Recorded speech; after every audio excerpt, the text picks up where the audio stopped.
Bismillahirrahmanirrahim. Dear all, Assalamu alaikum wa rahmatullahi wa barakatuh. And first and foremost, let me again welcome all of you in person here as well as online to this very important forums, Malaysia's economic responses to global shocks, policies, markets, and resilience. And I believe that when we say global shocks, we are referring to the present shocks that we are seeing right now in the Middle East, the aggressions, unprovoked war by the US as well as Israel against the Irans, and retaliation by Iran against American assets in the Gulf, as well as the closure of the Strait of Hormuz, with the immediate impact on the oil prices. And we have seen oil prices have increased. I think, look at the statistics, prior to the war below $70 per barrel, now it's on top of above 100. And we believe that is this prolonged, it will have a great global impacts on the economy. Right? And as in many other crises that we have seen in the past, I think starting from, you can name all the crises: Mexicans, Asian financial crisis, globals, European sovereign debt crisis, the health crisis. There will always be intense discussions, especially what might be the impacts. Have we prepared enough? What it means to the people on the ground, for example. What we need to look at in terms of the crisis. And for this crisis, alhamdulillah, for today's forums, we have three esteemed panel speakers to share their views on the crisis, on the impacts, not only economic impact, financial impact, looking at various levels. We have with us Dato Sri Mustapa Mohamed, former minister in various ministries. We have the chief economist, good friends, Afzanizam, Dr. Afzanizam from Bank Muamalat, and our very own the MC called Prof Baharom, but then we call him Prof B, right? And warmly as Prof B, not B, not E, Prof B. Okay, so we have three of us. So there will be 2 rounds of discussions. Each one of them, the panel speaker will be given roughly 10 minutes. And then hopefully we can cap this with Q&A. And then if we have time permits, then we'll have final remark from our panel speaker. Okay. I will start first with Prof B. Right? On the when I see the global stress indicators related to what happened in the Middle East, VIX, financial stability indicators, OVX, oil market volatility indicators, and global supply chain pressure index, geopolitical risk index, all of them, 2 stand out, one of which is oil price volatility shot up drastically, as well as we have seen the global supply chain pressure index increased above the historical average over the past, I think, roughly 1 month or so. And every time oil price increase, and we have seen the response of many different nations in terms of the domestic oil prices, including our own, with the exception of RON 95, we have seen the increase in RON 97 as well as diesels, which would bring us to feeling that it will have impact on the ground, on the citizens. And for us, I think we go back at the micro level first, at the ground level.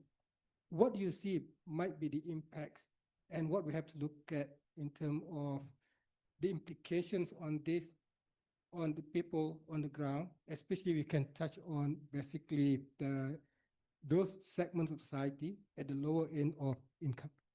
I'll start with you first. Thank you, Prof. Mansor. Assalamualaikum warahmatullahi wabarakatuh.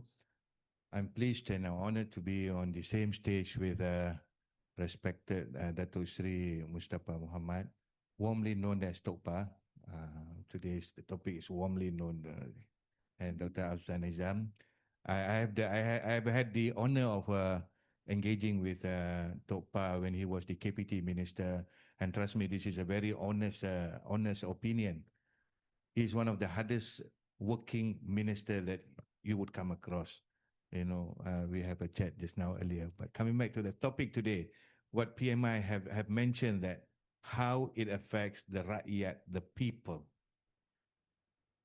The main thing here is the oil price. And if you look at the oil price after stabilizing at somewhere at 60 USD per barrel for quite some time, and because of this crisis, this conflict, this geopolitical concern, it has now been hovering around 116 USD to 120 USD. It has been fluctuating depending on how the bloke or Trump have been issuing statement. Whenever he states, we are looking at an exit from the war, then the price will go down. And the next moment he said, we will explode the bridge and everything, then the price will goes up again and so on. And these have affected our quality of life. That's the most important part. The direct impact is how it has affected the quality of life of the rakyat, of the people of Malaysia. Number one, the immediate effect that everybody knows, how our subsidized petrol, around 95, though we are still enjoying the subsidy at 1 ringgit 99 cents, but the limit have been brought down from 300 liters to 200 liters. So in a general world, in a general mathematics and statistics or arithmetics, 300 liters can bring you about 3,000 kilometers per month. Now it's about 2,000 kilometers. Above that, any travel that you make, you have to pay an unsubsidized. Number two, the diesel price have increased to unprecedented 6 ringgit and 2 cents per liter. And imagine this is the core or the biggest cost of any production, logistics and everything. And what's the ripple effect that it would have on goods and services? Yes, so far the inflation rate have shown a very moderate increase. Yes, the government have planned many mitigation plans to reduce the impact on the people, but there are some impacts. What impact that can be seen immediately is what we know as agflation. Agflation is what we call agricultural produce inflation, which have increased quite, I would say, in an alarming manner, which have reached about 8% to 10%, the agricultural produce. Number one, why? Our self-sustainable in the production of rice is 65%. That means we import 35%. But worse than that, on fertilizer or vegetable and fertilizers, we rely heavily on imports. Number one, the costs have increased of the cost of oil, the petrol, the diesel and everything. Number two, there are many transportation companies which have cancelled their schedule. Number three, the delivery time have increased by 3 to 4 weeks because they have to use a new route. So that's the direct impact that we have. I was in another panel about a couple of days ago, and they were asking me whether are there any danger of us going into a stagflation? Alhamdulillah, in the context of Malaysia, we do not have to worry about the stagflation because most of the time our unemployment is quite stable.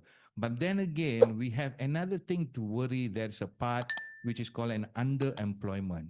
So an underemployment would still be affected, whereby people would have to go or with no choice to go for another job which might not be accordingly to their standards.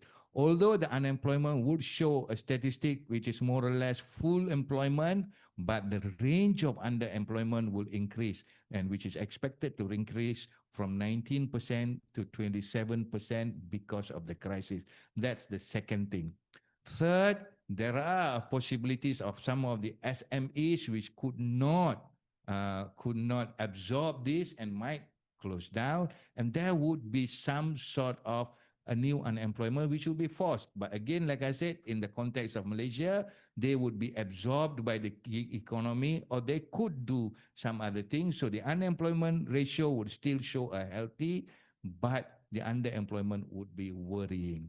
And if you were aware, there are some news that have been already rippling out. Number one, there was one airline, a local airline, collaboration with an international airline, which have already announced it has asked its 3,500 employees to go on an unpaid leave until further announcement. Another airline have already announced they are cutting down their trips and so on. This will be also affecting this supporting. So there would be a real danger. But I'm pretty sure on the policy side, the government is doing everything that is possible to minimize the impact. So that is the most important part. Okay, number three, what I have said is the quality of life that would be affected because of all of this, of the inflation and as well as the loss of income or reduction in income. So how for us to overcome this? How for us to further improvise on this? Again, like I said, it depends on what would be the further development that would be happening in the West Asian thing. So for the first round, Prof, as a Mukaddimah, I will stop that. Thank you, Prof. Thank you, Prof. We will come back to you in terms of how we should deal with what you have mentioned, the consequences of. You focus, the key one is oil prices and ripple effect on various sectors, inflation, under unemployment, quality of life, and so on. But let me move first to Dr. Afzanizam, warmly known as... Please call me Nizam. Nizam, okay. So Dr. Nizam's industrial outlook in the Malaysian context, especially in terms of our financial sector. Right?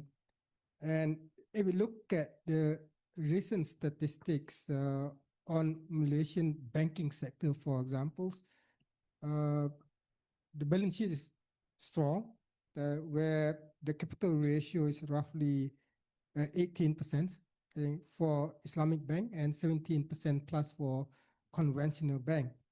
And amazingly, the non-performing loans is roughly 1.1%. I think among the lowest in the regions. And we have Islamic finance, which our structure might be different as compared to the many other nations that have no Islamic finance, where the recent figure is almost half, to be exact, 48% market share of Islamic finance.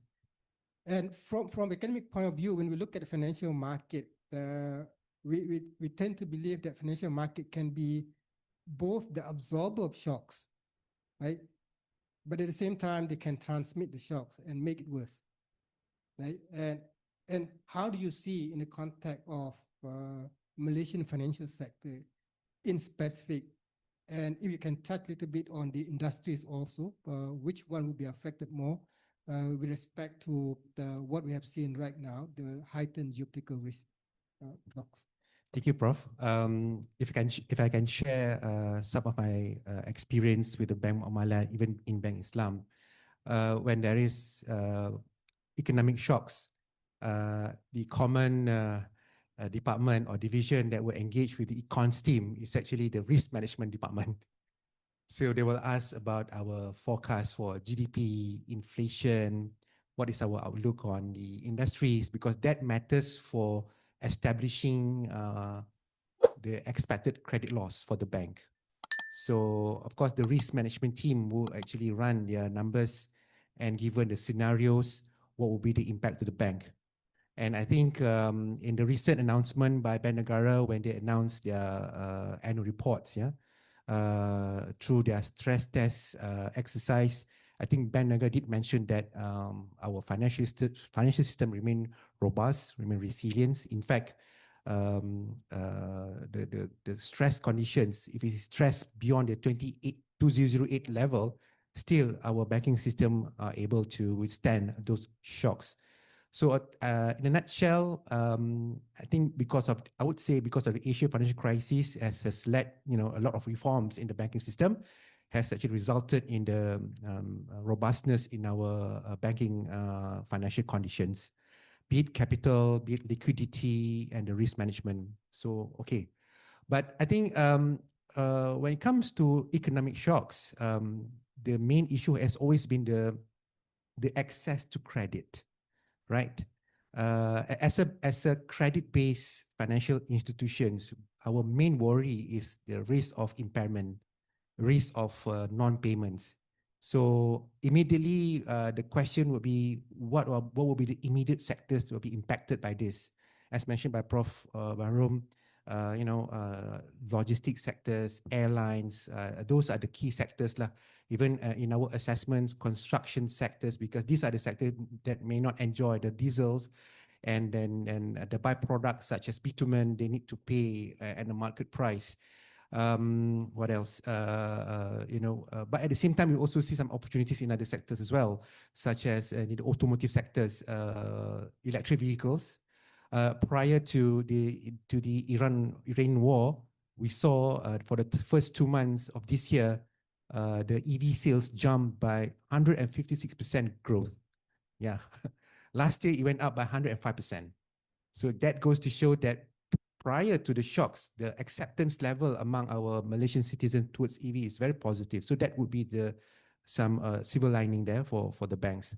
So, but I think beyond that, beyond the stability, beyond this robustness, I think when it comes to shocks, it is where the tests will be looked at in terms of, especially on, to me, I'm not really concerned about the robustness of the financial standing, but more like the relationship between the banks and its clients.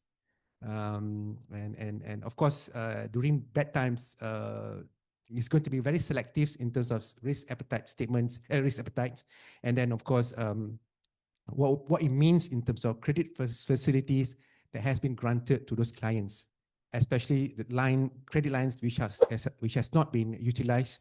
So I did going to close out those credit lines. So these are the matters that we continue to be deliberated in a certain committees at the bank. But again, we are talking about the credit-based financial institutions. And on that note, is actually revolving around perhaps a risk transfer kind of arrangements. So that gives rise to the questions about what about the risk sharing based financing. So this is something that perhaps the gaps within the Islamic banking area. My observation is that if you look at the Islamic finance based on contracts, Tawarruk accounts about 65%, and it's growing. I think, not to sound any alarm bell, but I think it goes to show the degree of risk appetite within the banking system. So I think we know these shocks will continue to happen, and that requires the right policy response.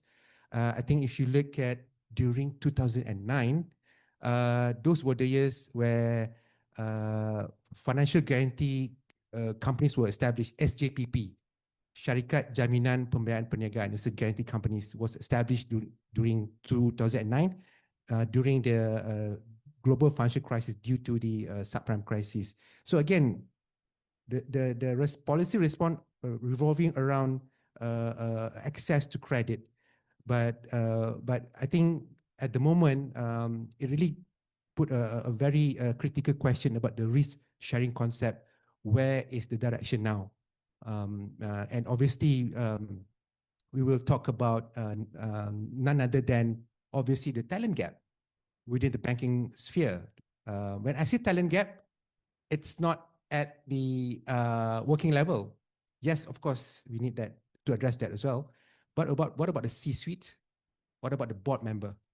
So that also requires a lot of thinking about how we can promote risk-sharing based financing concept, which, if I can guess, perhaps we need more talent from private equity, venture capital, to be at the board level and to run this, to drive this risk-sharing concept. Because we know over time, there will be economic shocks. If you read Surah Yusuf, verse 47, verse 48, verse 49, it talks about the 7-year cycle. The last time we had recession, it was in 2020. Yeah, the Malaysian economy contracted by 5.5%. Prior to that, it was in 2009, minus 1.5. Prior to that, it was 1998, minus 7.4%. Prior to that, 1985, minus 1%. So you can see every 10 years, there will be one recession. And of course, usually the policy response would subscribe to this Keynesian economics, right? The monetary policy, the fiscal policy will come in. But where Islamic banking actually position themselves within this realm? So that requires a lot of thinking. And I like to think Bank Negara is cognizant about this.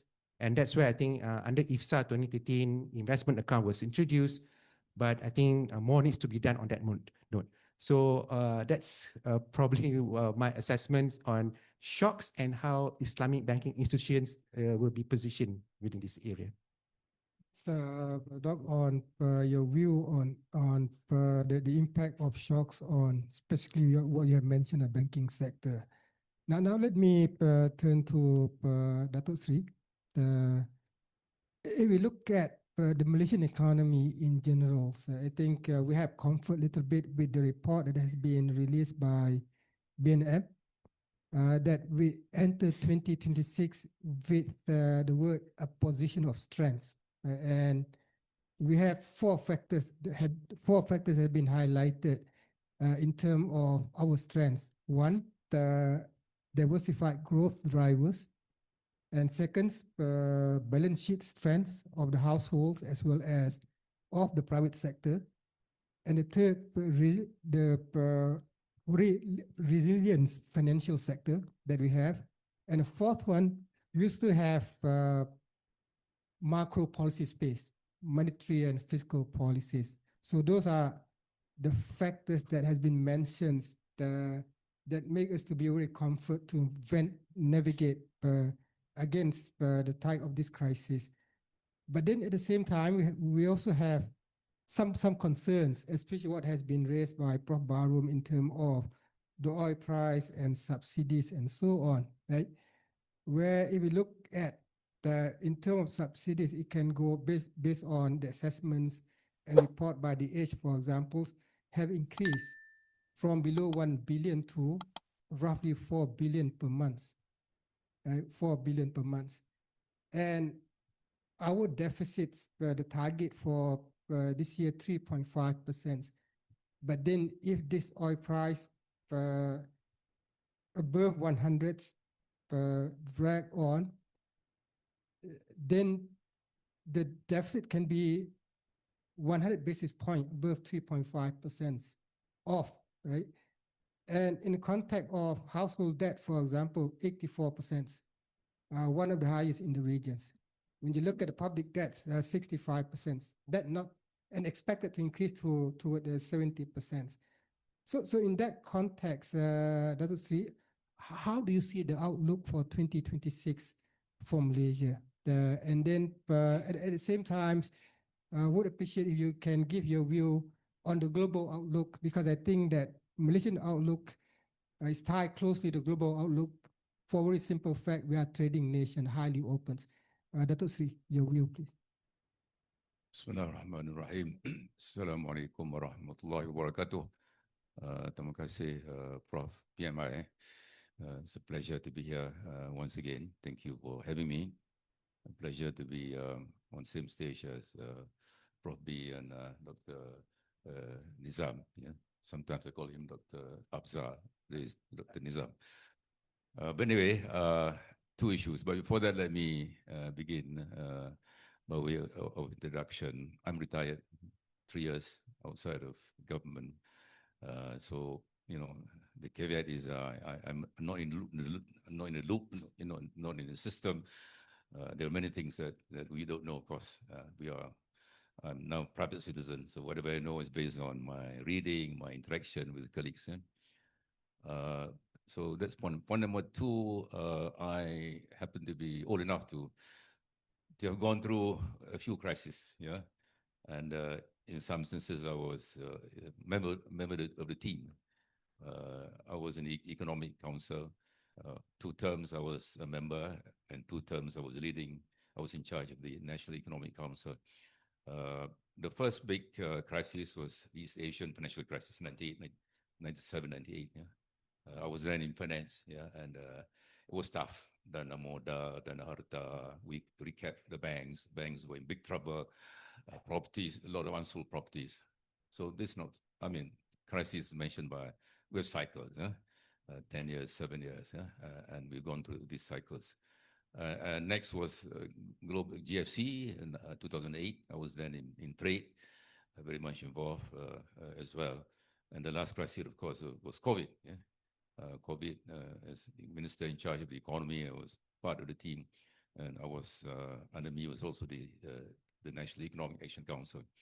But anyway, so the point is, point number one, we live in a very interconnected world. Yeah, the world is gone through many phases of integration, globalization, and we have rules, international trade, and many others. And now they say law of the jungle. So we're in a situation where we're facing a crisis, but there's no laws governing how we should deal with the crisis. We have a geopolitical crisis, economic crisis as well. Those days, World Bank, IMF, and some other international bodies, WTO, they had some say in determining the future of the world. And when it comes to political, of course, UN used to be strong, Security Council, UNGA, and others. So we are, I mean, this particular crisis, this is a crisis. The first few days, of course, many people thought that it's not that serious. As we have heard many times, we entered 2026 from a position of strength. Yeah, and many reports written about us, about China, Singapore. These are some countries which are relatively, relatively speaking, not as bad as Philippines or Thailand or Sri Lanka or some African countries. So we have become more interdependent. Malaysia is a trade-dependent economy. Trade GDP ratio 140%, used to be higher than that. One of the most trade-dependent economies in the world. We depend on the world for investments, for trade, for tourism, for students, INCEIF, and many others. There are lots of international students. So Malaysia is a very open economy. We're very exposed to the world. So what happens globally has a big impact. The current situation is what's happening in the Middle East, Hormuz, and the instability, the destruction infrastructure. Of course, trade has been affected. I mean, you've got all the numbers, 20% passing through the straits. Logistics costs have gone up, yeah. I mean, this is not a demand, this is a supply issue, yeah, supply shock. We have oil in the Middle East, but that oil is not moving out of the straits, yeah, not coming to Malaysia, Asia, yeah, is dependent on, I mean, a lot more dependent in some of the parts of the world. So this is a situation we're in, a lot of uncertainty. No recession yet, no stagflation yet. Yeah? For the moment, not many people are talking about stagflation or recession. We went through serious recession during COVID, East Asian financial crisis. For the moment, but then it's so uncertain. Yeah, we can't. I mean, it's got to do with duration, as Governor and many other people have been saying. Yeah, it's got to do with how long this crisis is going to last. If it's 2 months, this is the second month. Yeah, that's point number one. Point number two, we are so unfortunate because we had COVID for us, March 2020. As we got out of COVID, a few weeks of COVID, Russia attacked Ukraine. We had another problem. For the first time ever, government had to subsidize egg prices. There are not many countries in the world which subsidize egg prices. We spend tens of millions of ringgit subsidizing not only egg price, but chicken as well. And that's got to do with soybean, animal feed. Yeah, when Russia attacked Ukraine, a lot of our supplies of animal feed came from from that part of the world, and prices went up. So we came out of COVID a few weeks, literally, and we had this war, which is now what year is this? The fourth, I think the third, fourth year of Ukraine. We're not out yet. And then 28th of February, America and Israel attacked Iran. And this one is, in my view, very serious. Yeah, very serious. And in my view, it's going to last many more months. I mean, that's a personal view. But the other is this situation you can analyze in two parts. First is the war. Is it 1 month, 2 months, 1 year, 2 years? Another with the post-reconstruction. The destruction infrastructure, the bridges, the refineries, the ports, the houses of universities, nuclear facilities, whatever, is going to take a long while to get those infrastructure back on the feet. So there are two parts. First is the fighting part, which is still, as we speak, is still very active there. We don't know which way it's going. The other with the reconstruction. You see what's happened to Gaza is 100% totally flattened. Yeah, and that's what Trump will say. Another 24 hours is going to make a decision. Yeah, it's going to get Iran back to the Stone Age. Yeah, that's what he said. So that's where we are. So globally, a lot of uncertainty, supply shocks, increasing logistics costs and others. That's point number one. Point number two, as far as domestic is concerned, it's going to have an impact on every sector, almost without exception. It's not just agriculture, FELDA, because everything is driven by oil and gas. This is oil and gas, electricity, water. You need to produce clean water. You need to use electricity. Of course, aviation, fuel, agriculture, tourism is going to have an impact on every sector.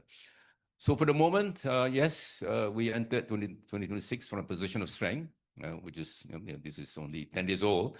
The BNM report, I mean, we can see that there's a fair amount of optimism on the part of government and also Bank Negara on 2026. So at this point in time, it might be correct, but it's difficult to predict what's going to happen in the future. Yeah, COVID, when it first came, we thought it's going to be a few months. It was almost 2 years. And we suffered. Debt went up, not only government debt, household debt, businesses, went bust. And we had 8 packages costing 600 billion ringgit, a lot of money. Borrowing went up, deficit went up to about 6.5%. So yes, as we speak now, the forecast made by Governor or Bank Negara in the annual report would probably, hold on, for the next few weeks. But it's difficult. I mean, any economist will tell you that, forecasting is a very risky business in the first place. But what more now? There's no law. There's law of the jungle at the international level. UN is almost powerless. There's no WTO is there. ICJ is, rulings have been, not been respected by Trump and others. Yeah. So this is the situation we're in. I mean, okay, we talk about VUCA, volatility, uncertainty, and all the rest of it. So at the global level, governance is weak, crumbling. And Malaysia, number one, at the global level, is very uncertain. Number two, Malaysia is trade dependent. Number three, every sector, is affected. And finally, my final point, this first part, in my view, is important for forums like this to be held so that as citizens, we know what's going on. There's got to be more engagement. There are many stakeholders, politicians, a lot of noises, government, opposition, businesses, SMEs, of course. Many complaints in the newspapers, The tourism people asking for subsidies, the farmers are having problems and challenges. So it is important, number one, to have open forums, transparent, so that there's better understanding of what the situation is, so that citizens know what's going on. And secondly, for the government to share with the people of Malaysia what the government is doing. Of course, we have a crisis. The government recognizes that. Tan Sri Hassan is appointed to be leader of this crisis management team. But in my view, we have to do a lot more in terms of engagement, in terms of enhancing public understanding, and of course, in picking up the brains of people in Malaysia. I mean, coming from every sector, what needs to be done? Of course, the easy way out is subsidy, spend more money. Of course, resources are finite and they're not unlimited. So it's important to have more intense engagement with as many groups as possible so that we have a better understanding what the problems are. And in the process of this dialogue engagements, hopefully we can come up with robust solutions. Final point is important to build our resilience, yeah, ability to withstand shocks. This is not the first time. I mean, we've been successful in the past in managing various crises, but in my view, this one is very serious, especially if it's going to drag for a few more months, because as I said, the two phases: one, the war, which is going on now; the second, which is going to take a lot longer time, disruption, supply chain, to get those infrastructure facilities restored, to get the gas, oil and gas, back in production. Yeah, of course you have Russia has got a lot of reserves, Venezuela, America has got a lot of resources, but there's a limit as to how much these countries can compensate for the loss in production and the destruction of infrastructure and facilities, which will bring us back pre-invasion of Iran. Sorry, I've been a bit long-winded. Thank you. Thank you, KMI. No, I will continue with you, Dato Sri, regarding what you have mentioned. I think you have gone through, as mentioned, various crises, Asian financial crisis, GFC, as well as COVID, right? And then based on your views, the war, the uncertainty that we face right now will last many more months to come. And there are two phases, fighting as well as reconstruction and so on. Now, as compared to the previous crisis, your experience that you have gone through, and of course, I would like to ask you your assessments as a common citizen, as you have mentioned, regarding our policy responses to the crisis right now, right? Whether we are prepared for the worst, whether we have done enough, or what more could be done, for example, in terms of, especially what you have mentioned, building resilience at the individual as well as at the firm levels. Dato Sri. Well, we are, not yet 2 months into this crisis. Of course, it's new, but there's a view that we should be better prepared. There should be more engagement. Yes, I agree with that. There should be more engagement. There's another view that we should use this opportunity to build our resilience, identify some new sectors, opportunity for reform, some are already in place, for example, eliminating all the leakages, been going on for quite some time. Now we have much stronger enforcement agencies, so that's one area. There's some low-hanging fruits. Some will have to take a bit of time. Of course, the popular thing to do, handouts is always popular, but there's a limit to how much handouts the government can give. This year, a deficit target, I think I'm saying 3.5%, and that's almost certain going to be breached. I mean, now it's 4 billion per month of subsidies, multiplied by 12, about 50 billion per annum, as opposed to an estimate of 78 billion. What was budgeted 70 billion is going to go up, assuming the present situation goes on for quite a while. So from 78 to about 50 billion, So that's the issue that we have. So in terms of fiscal and monetary management, it's going to be very tough. Well, borrowing is not a bad thing, I mean, you have to borrow, of course. It's got to do with your ability. If you use your borrowing for productive purposes, you can repay back the money. It's not an issue. So the government might have to loosen a bit in terms of fiscal to allow for some additional borrowing to alleviate the hardship people are facing. But the government cannot be populist. Of course, expectations are high.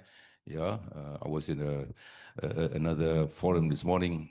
We've been informed that some petrol stations are having challenges now because the way the system works, petrol stations are required to advance the amount of subsidy, and those days it involves a small sum. But when the gap between market and pump prices, subsidy prices, is so huge, it requires a lot of money. So some, according to this gentleman, some petrol stations are for sale.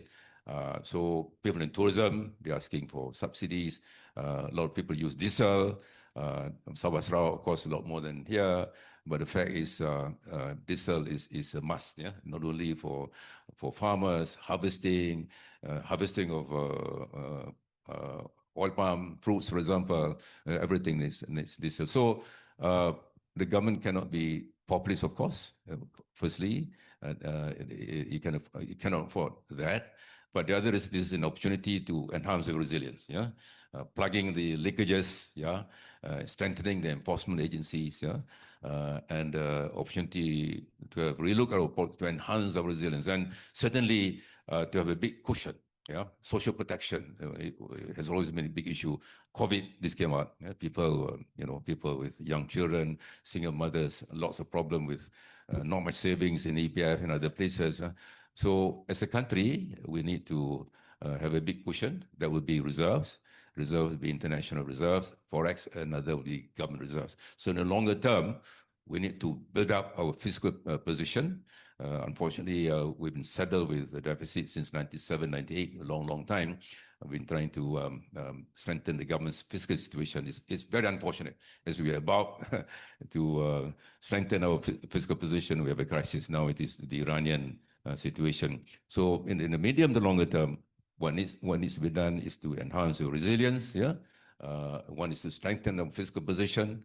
Some people are talking about GST, yeah, a fairer system, and but that's for the government to consider. But it is important to build our resilience in terms of fiscal, in terms of household, in terms of companies, yeah, so that when it comes to facing rainy days, we're in a position to weather the storm.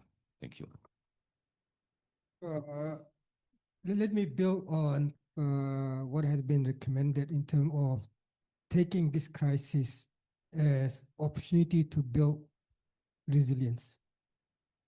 But then I would like to turn to both of Prof. Baharom, Prof. B, and Dr. Nizam with respect to the financial sector.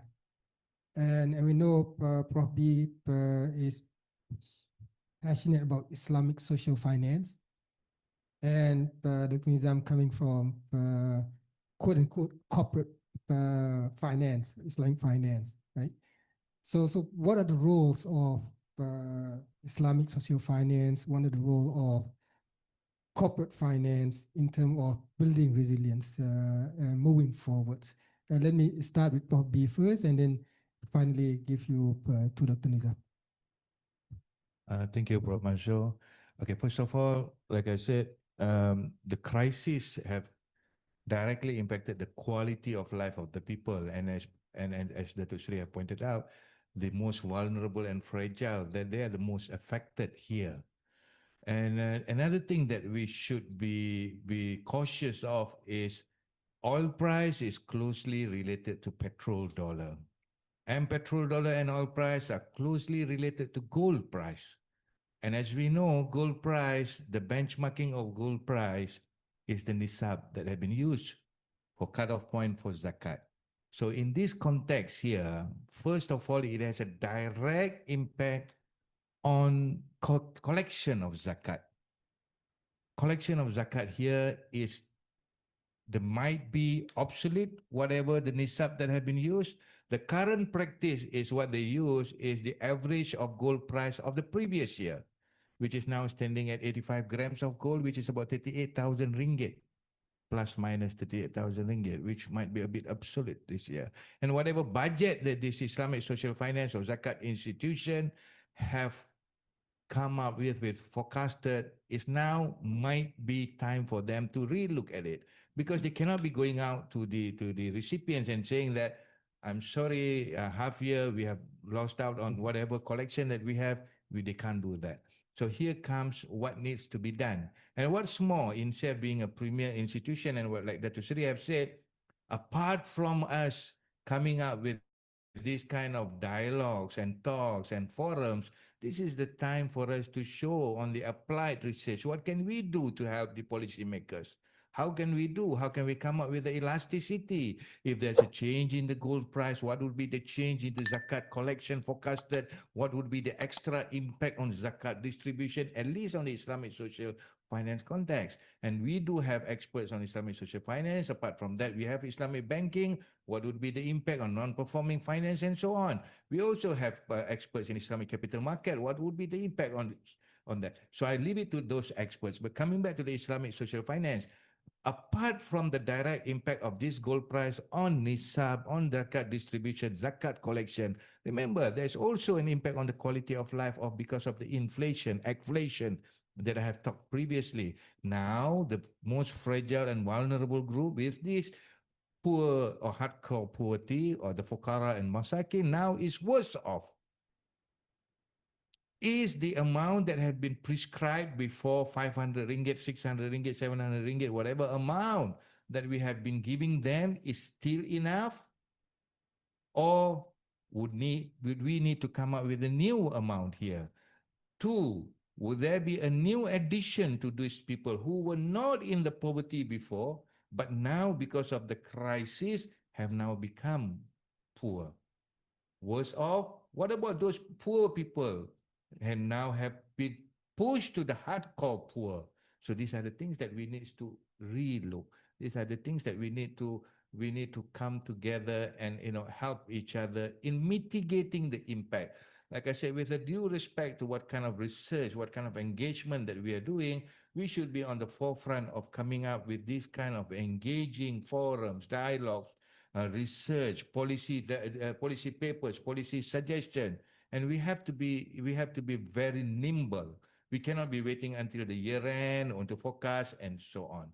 So this is my wish here, and I would like to just share before I end this session, maybe for the sake of a lot of INCEIFians outside there, how emotionally or Dato Sri have been attached to INCEIF. Maybe some of you doesn't know. The license, full university license, was given when Dato Sri was the KPT minister, where we were given a green lane to get the full license. Not only that, when he was a MITI minister, he also gave us the national interest project. So it's good to have you back, Dato Sri. Thank you very much, BMI. I pass to Afzanizam.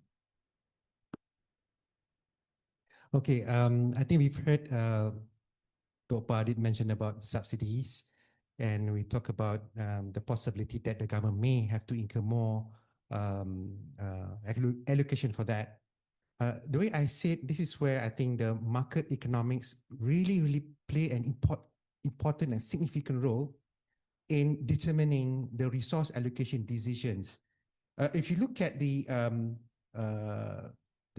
consumptions of fuel in Malaysia versus the productions of oil, in 2024, the latest data that I have, fuel consumption is around 934,000 barrels per day. That's consumptions. Production is about 535 barrels per day. So short of 400 billion barrels per day, thousand barrels per day, which means that we need to import. And at this, and I notice the gap between consumption and production has been widening since 2011. So I look at during those 2 points, 2011 and 2024, 2011, the fuel subsidies allocation was about 20 billion. In 2024, the allocation for fuel is around 31 billion. Yeah. So it means that subsidies, yes, it suppressed the market price, which resulted in a flat price, and it led to overconsumptions. So coming back to resilience and how price can signal the right decisions, this is the critical issues that we need to understand.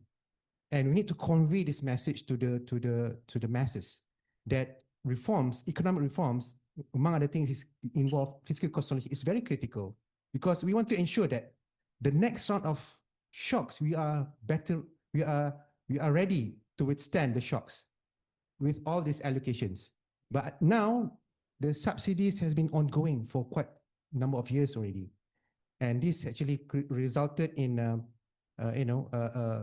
major decision when it comes to dealing with shocks. And if you look at last year, when the government crafted their budget for 2026, the assumptions for crude oil was around $60 to $65 per barrel. As opposed now, it's about 111. So it's a massive difference there, which ultimately will result in more allocation for subsidies to ensure that price will stay the same. So I think this has been around and talking about resilience. I think we need to change this, but I think now may not be the right time because you are in the state of shocks. But the message has to be conveyed to the masses that at some point we need to we need to go back to the market price as a means, as the right signals for resource allocation.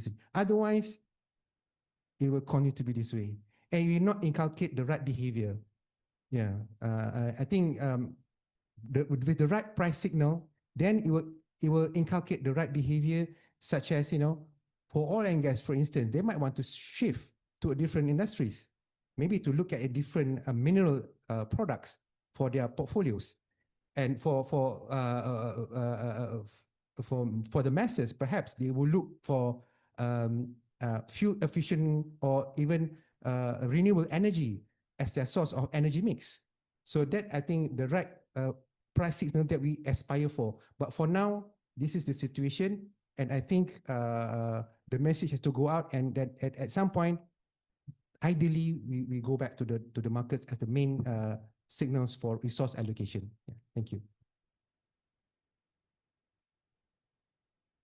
Yep, we have listened to all three panel speakers. I think the problem is, I can sum up in very simple terms, is serious and uncertain in terms of magnitude as well as durations. We are not sure when it's going to end.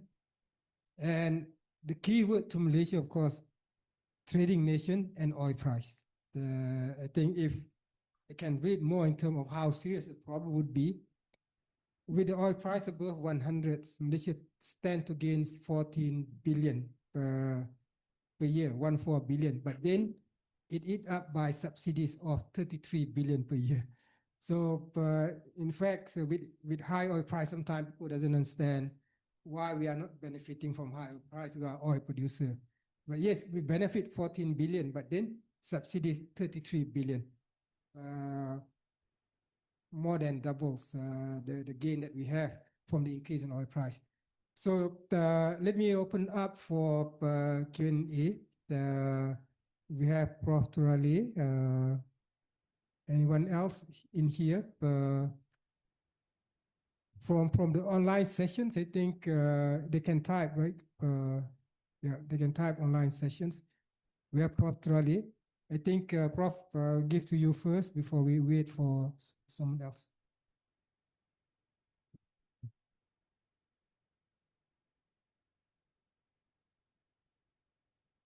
Thank you very much. I have three questions to Dr. Nizar. Starting with your last point, countries unfortunately do not reform in normal times and good times. Probably that's the best time to do reform. That's the first question, whether you agree with me or not. Second question, usually what happens is that whenever oil prices increase, we get weaker US dollar, but this time it didn't happen. So what's the reason? This is going to be a game changer, or it's going to be one of things? The third question is, if the oil prices followed global GDP, the growth pattern, recent prices would have been as high as 120 US dollar, but it never reached that level that was, you know, about 65, 70 sort of things. If we think that the main reason behind that is the efficient use of oil. Do we still have room for that, or is it something else? You know, is it the time that the oil prices will move up? Because usually what happens that when oil prices increases, they may go up again, that sort of level. So whether we come to the end of the efficient use of oil. Thank you. Sure. Thank you, Prof. Your first question is about the timing, right? Obviously, it's difficult for us to indicate when is the right timing. But we know whenever we enter into shocks, so there will be interventionist policies enacted by the government through monetary policies and fiscal policies, and typically there will be a recovery. That's the common modus operandi that we saw in the past. And then thereafter, the economy will actually go into full employment. So I think with that kind of profile, perhaps that will be the right time to actually enact these economic reforms. For me, economic reforms means many things. Aside from fiscal consolidations, there is also institutional reforms. Because we talk about the markets, then we need to have a better regulations. And therefore, issues pertaining to corruptions needs to be addressed as well. So it means to reforms, those elements has to be there. But in terms of timing, perhaps once we are recovered, then that could be the right time to introduce reforms. That's my response. Second question on US dollar. Yeah, I think the de-dollarizations is real. It's happening. Why I say that? Because I noticed the figure in terms of the share of US dollar as a percentage of global FX reserve has dwindling. In the first quarter 1999, the share of global FX reserve, US dollar, it was around 71%. Last year, the third quarter of 2025, the debt ratio now is about 58%. So central bank has actually diversified their portfolios. And interesting enough, if you look at data from World Gold Council, the demand for gold among the global central bank is rising. I remember when I computed the CAGR between 2010 up until 2024, the CAGR was 20% per annum. So you can see central bank is diversifying towards gold. So that could actually explain why we saw major shocks, but the US dollar index, the key gauge for US dollar now, is hovering around 100 points. It used to be if there is shock, there will be a flight to safety, and US dollar will stand out as a safer currencies. The index will easily shot up to 110 and 220 points. But today's shocks, it hovers 100, even 99 points, 98 points. Yeah, there is some degree of flight to safety, but not as much as before. So that's my assessment. So de-dollarization is real. The question is, what will be the substitutes? So that's another topic. Your third question is about, I can't remember.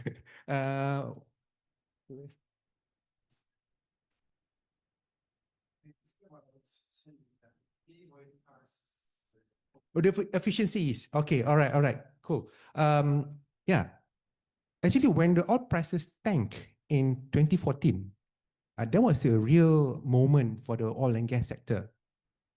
Because I remember, if you look at the data on the number of oil rigs prior to 2014, the number of oil rigs in operations globally was around 3,600 units. That's quite common. But now it went down. I think at one point it was below 1,000 units, but now it has recovered. But the figure is just around 1,800 points. So that goes to show the oil and gas sector is shifting, is changing in terms of the demand structure. I'm not saying oil and gas is going to be a sunset industries. No, like what Topa said, everything in this room requires oil and gas. But I think the demand from transportation is changing. But because of now, this shock is a supply shock. It's not like the structure of the industry is changing. No, it's still the same. Even if you look at Petronas, their capex since 2014 until now, it went down quite drastically because they're being mindful about investing in a new oil field. I remember Petronas capex for 2014 was around 71 billion. Last year, it went down to 41 billion. So I think they are very careful in terms of the upstream sector. So on that note, I think industry is changing, more efficiency in fuel, more into EVs, more into renewables, and under NETA, National Energy Transformation Roadmap, the energy mix coming from solar will be the largest, 50% by 2050. Last year, in terms of energy mix, solar, we managed to get about 2.3% versus the target 12%. So we still fall short in terms of targets, but the direction is towards more renewables going forward. So I think demand for oil and gas, I'm not saying it's a sunset industry, but it's shifting actually. But the problem now is about the supply shocks that results in a jam up in terms of supplies here. I have two quick points. One on oil prices, another on this net zero 2050. As you know, prices were at $1 or $2 per barrel for many, many years until 67. Yeah, there was embargo, another embargo 73. And then went up from 2 to 11, 13. And the highest was in July 2008, $147 per barrel. 2008. That was, and then the lowest that was during COVID time. Prices were actually negative. People had to pay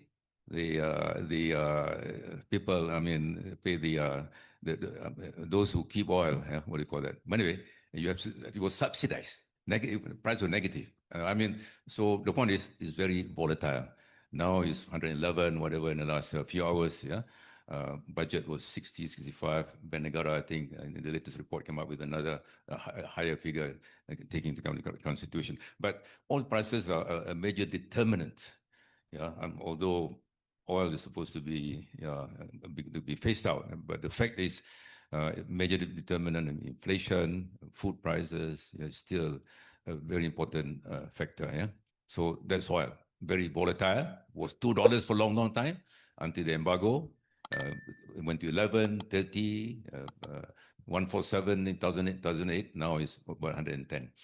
On net zero, of course, we all have targets. We are committed to achieve net zero at the latest by 2050, and China is 2060. So although we all have commitments, but the feeling is out there, it's not happening. Yeah, in terms of implementation. America is a case in point. They have abandoned the Paris Agreement, and they have gone to, Trump says his tagline is drill, baby, drill. He's going back into fossil fuels. So the fact is, although the world has agreed, in the various COP conferences to reduce the use of fossil fuels, the reality is it is still relevant. And in my view, it's going to be many, many years before we move fully, and not fully, partially and greater percentage in solar, renewable is coming. But the pace of progress. Yeah? So what we need to do is to accelerate that so that we're not over-dependent. Another, of course, your point about energy efficiency. Yeah, Malaysia happens to be not as efficient as some other countries. Yeah, we per capita wise, we consume a bit more energy compared to other countries. Thank you. Okay, before we get the question from the floor, let me read from the online. We have many. But I will read only the one that I can understand what it means. Related to monetary policy, the question, there are two. In light of the geopolitical tensions and supply chain fragmentations and divergence global monetary policies, I think, do you believe Malaysia's current OPR adequately balance the need to control inflations while sustaining domestic growth? So that one of the question related to monetary policy. And the second one, to what extent can Malaysia maintain an independent monetary policy stance when global financial conditions, particularly the US Fed decisions and geopolitical shocks, continue to exert strong pressure on emerging market economies? So there are two things. The level of OPR that we have right now, whether they are adequate in terms of balancing between the controlling inflations, because I understand that the level of OPR are quite low in Malaysian context. And then the second one, the independent monetary policy due to the interconnections of Malaysia with the global economies, capital flow, outflow, inflow, and so on. I will give to, I think, Dato Sri first. bankers or former policymakers, both. Okay, bankers first, and then we go. Okay, I totally get the question in terms of the concern. I think the ultimate concern is whether the Bank Negara will actually hike the interest rates, because there are quarters who actually calling for that. And to answer these questions, I don't want to go into details, but perhaps the past episode would be the best guidance lah. If you look at in 2008, yeah. That point, as mentioned, Tokpa, that the Brent crude actually touches the highest point was $147 per barrel. And of course, during that time, I still remember this date, 5th June 2008, whereby RON 92, RON 97, and diesel prices were raised by 72 cents, 78 cents, and RM1 per liter on one go. What happened during that time? Inflation rate went up from 3.8% in May 2008 to 7.7% in June, and it went up further to 8.5% in July and August. So it was really high. Yes, there were calls for Bank Negara to actually respond by hiking up the interest rates, but they didn't. Simply because they understand the cost of the inflation. They didn't do anything. They maintained it. In fact, they cut it in 2009 because of the recession. So I think similar situation here. Now, I think it's well established that the main cause of inflation is the supply disruptions. I think Petronas did mention about 38%, our supplies in terms of oil coming from the Straits of Hormuz. So that will be the pressure points. So the chances that inflation could go up is quite visible lah. But compared 2008 and present, the main difference, the way I see it, is the mechanism of how the targeting regime for subsidies. During 2008, there were no use of MyCard whatsoever. It was like blanket change, when they change, everything will be hit lah. But this time around, we have MyCard, and the technology allows for a very targeting regime lah. And you can see at this current juncture, the system is allowed to differentiate between Malaysians and non-Malaysians. Of course, with those with that valid driving license. And I did ask Governor Bank Negara recently about this. And can we target based on income level? It's doable. Yeah. So I think if that can be done, then the impact can be minimized lah, not as what we saw in 2008. So on that note, I think I can understand, I can appreciate why Bank Negara is looking at inflation projections of around 1.5% to 2.5% this year, simply because of this system that we have at the moment. So I think my response, it might stay the same in terms of OPR, but the focus will be more on growth prospect going forward. Yeah. So I think it's either it stays or even may go lower, depending on the growth prospect going forward. Okay, thank you, bro. I just want to add up here, the misperception or misconception is OPR is always looked as cost of borrowing, but when it has two sides to it, it's a cost of borrowing and it's also return to saving. That's number one. Number two, I think we have agreed here, the main crisis here is supply shock, So we have two types of inflation. One is demand pull inflation, one is a cost push inflation. In this context, inflation targeting monetary policy would not or might not work because it is due to the other side of the shock. That's number one. Number two, I think it might even backfire because we are already on the verge of people's the quality of life being affected, and any hike in the OPR would cause a double whammy. So here, I think we have to be quite careful. We do not want a OPR which is too low. At the same time, we do not want to arbitrarily increase it to add to the woes of the people. So I believe central bank is watching closely what is being developing and what are the cause of the current problem and so on. But I think whenever we talk about OPR, we need to be fair and we need to look at both sides of it as cost of borrowing and return to saving, as well as look at the inflation and whether we want to target the inflation in the right way or the most appropriate way. Dato Sri, your view, anything you would like to add?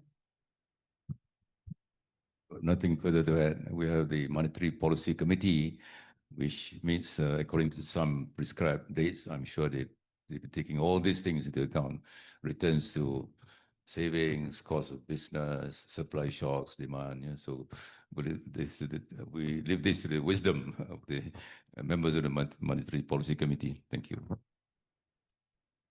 Okay, these are quite serious, I would say, in terms of this scenario that has been portrayed here with the word if. And in fact, the if here is quite potential. If, for example, strike, things get worse in GCC, for example, where infrastructures got hit, water desalinations, facilities, electricity generation, bridges, and strike on uranium facilities and so on in Iran. And what might be this impact? And are we prepared for this? And in fact, if we look at the statement by the Prime Minister PMX, we can last 2 months, right?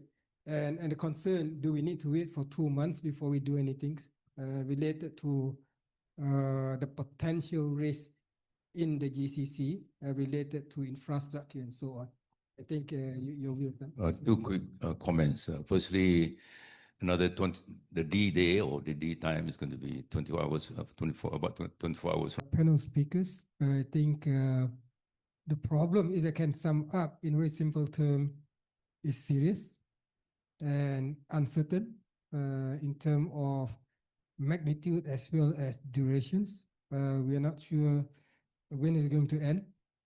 And the key word to Malaysia, of course, trading nation and oil price.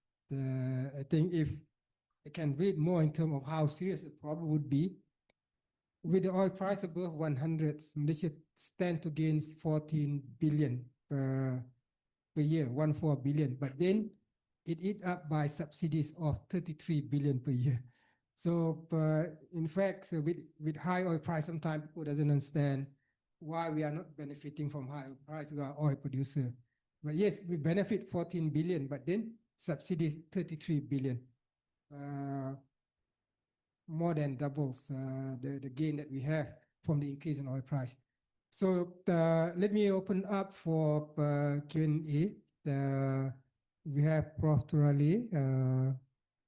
Anyone else in here? From the online sessions, I think they can type, right? Yeah, they can type online sessions. We have Prof. Turali. I think, Prof, give to you first before we wait for someone else.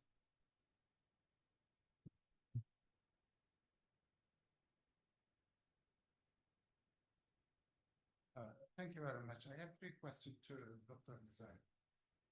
Starting with your last point, countries unfortunately do not reform in normal times and good times. Probably that's the best time to do reform. That's the first question, whether you agree with me or not. Second question, usually what happens is that whenever oil prices increase, we get weaker US dollar, but this time it didn't happen. So what's the reason? This is going to be a game changer. It's going to be one of things. The third question is, if the oil prices followed global GDP growth pattern, recent prices could have been as high as 120 US dollar, but it never reached that level that was, about 65, 70 sort of things. If we think that the main reason behind that is the efficient use of oil, do we still have room for that, or is it something else? Is it the time that the oil prices will move up? Because usually what happens that when oil prices increases, they may go up again, that sort of level. So whether we come to the end of the efficient use of oil. Thank you. Sure. Thank you, Prof. Your first question is about the timing, right? Obviously, it's difficult for us to indicate when is the right timing, but we know whenever we enter into shocks, so there will be interventionist policies enacted by the government through monetary policies and fiscal policies, and typically there will be a recovery. That's the common modus operandi that we saw in the past. And then thereafter, the economy will actually go into full employment. So I think with that kind of profile, perhaps that will be the right time to actually enact these economic reforms. For me, economic reforms means many things. Aside from fiscal consolidations, there is also institutional reforms. Because we talk about the markets, then we need to have a better regulations. And therefore, issues pertaining to corruptions needs to be addressed as well. So it means to reforms, those elements has to be there. But in terms of timing, perhaps once we are recovered, then that could be the right time to introduce reforms. That's my response. Second question on US dollar. Yeah, I think the de-dollarizations is real. It's happening. Why I say that? Because I noticed the figure in terms of the share of US dollar as a percentage of global FX reserve has dwindling. In the first quarter 1999, the share of global FX reserve, US dollar, it was around 71%. Last year, the third quarter of 2025, that ratio now is about 58%. So central bank has actually diversified their portfolios. And interesting enough, if you look at data from World Gold Council, the demand for gold among the global central bank is rising. I remember when I computed the CAGR between 2010 up until 2024, the CAGR was 20% per annum. So you can see central bank is diversifying towards gold. So that could actually explain why we saw major shocks, but the US dollar index, the key gauge for US dollar now, is hovering around 100 points. It used to be if there is shock, there will be a flight to safety, and US dollar will stand out as a safer currencies. The index will easily shot up to 110 and 220 points. But today's shocks, it hovers 100, even 99 points, 98 points. Yeah, there is some degree of flight to safety, but not as much as before. So that's my assessment. So de-dollarization is real. The question is, what will be the substitutes? So that's another topic. Your third question is about, I can't remember.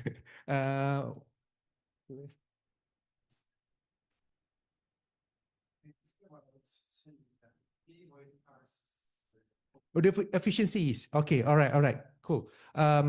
Yeah, actually, when the oil prices tanked in 2014, that was a real moment for the oil and gas sector.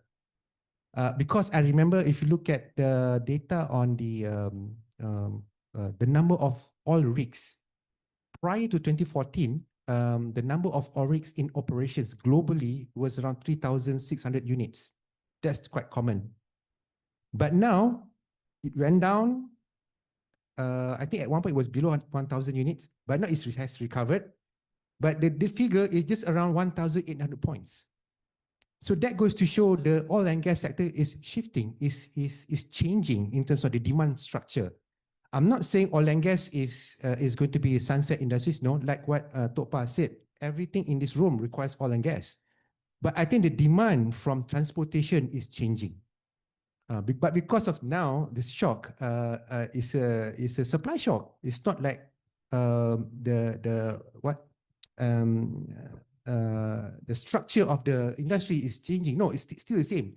Even if you look at Petronas, their capex since 2014 until now, it went down quite drastically because they're being mindful about investing in a new oil field.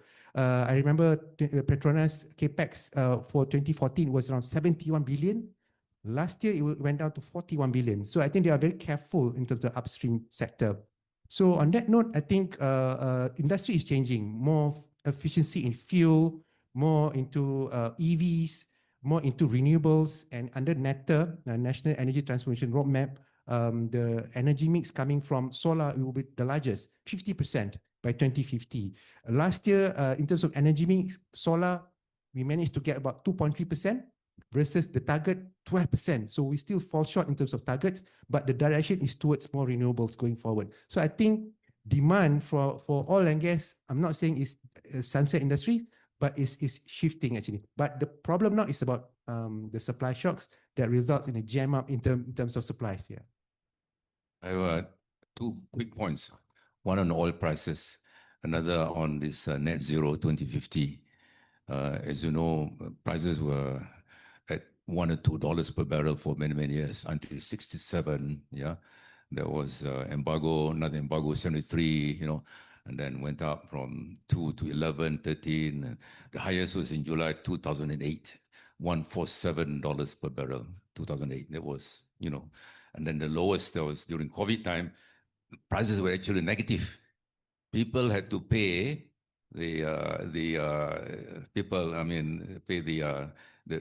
those who keep oil. What do you call that? But anyway, it was subsidized. Negative price was negative.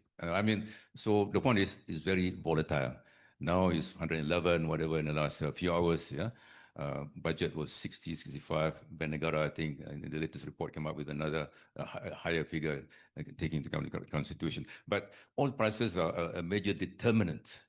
Yeah, although oil is supposed to be phased out, but the fact is, major determinant in inflation, food prices, still a very important factor. Yeah, so that's oil. Very volatile. Was $2 for a long, long time until the embargo. It went to 11, 30, 147 in 2008. Now it's about 110. On net zero, of course, we all have targets. We are committed to achieve net zero at the latest by 2050, and China is 2060. So although we all have commitments, but the feeling is out there, it's not happening. Yeah, in terms of implementation. America is a case in point. They have abandoned the Paris Agreement, and they have gone to, Trump says his tagline is drill, baby, drill. He's going back into fossil fuels.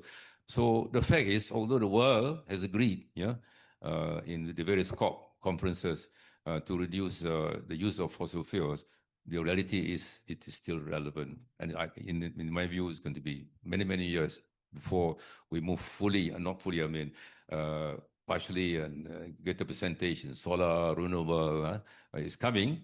But the pace of progress. Yeah? So what we need to do is to accelerate that so that we're not over-dependent. Another, of course, your point about energy efficiency. Yeah, Malaysia happens to be not as efficient as some other countries. Yeah, we per capita wise, we consume a bit more energy compared to other countries. Thank you.